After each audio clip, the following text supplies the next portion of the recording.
ঘন্টা আমরা ওনাদেরকে প্রশ্ন করেছিলাম যে প্রতীক প্রশ্নে যদি না দিতে চান সেটাতে আপনার ব্যাখ্যা কি। 2 ঘন্টা ওনারা নিশ্চুপ ছিলেন, কোনো ব্যাখ্যা দিতে পারেন নাই। এবং ওনাদের যে ধৈর্য শক্তি সেটা আমরা যথেষ্ট প্রশংসা করি, কিন্তু আমরা এটা লাস্ট তাদেরকে বলে এসেছি যে আপনি যদি শাপলা না দেন তাহলে আপনাকে ব্যাখ্যা দিতে হবে, এবং সেই ব্যাখ্যাটা তাদেরকে দিতেই হবে, যেহেতু উনি সাংবিধানিক প্রতিষ্ঠানে উনি আছেন।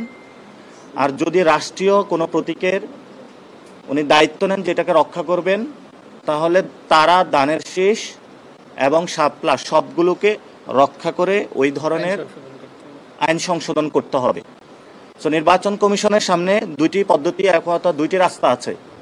একটি হলো ধান বাতিল করা, তারা বাতিল করা, সোনালী আঁশ বাতিল করা, অথবা শাপলা দেওয়া। তো আমরা আশা করি যে আমাদের যারা ভ্রাতৃপ্রতিম অন্যান্য রাজনৈতিক সংগঠন রয়েছে, আমরা তাদের সাথে এই বিষয়ে ঐক্যবদ্ধ যে কারোটাই বাতিল না হোক। সুতরাং আমরা শাপলা পেতে আইনি বাধা এবং রাজনৈতিক বাধা কোথাও দেখছি না। এজন্য আমরা আশাবাদী শাপলা পাবো, সে বিষয়টা আমরা জানিয়ে এসেছি ওনাদেরকে। ওনারা এই বিষয়ে নিশ্চুপ ছিলেন, উত্তর দিতে পারেন নাই।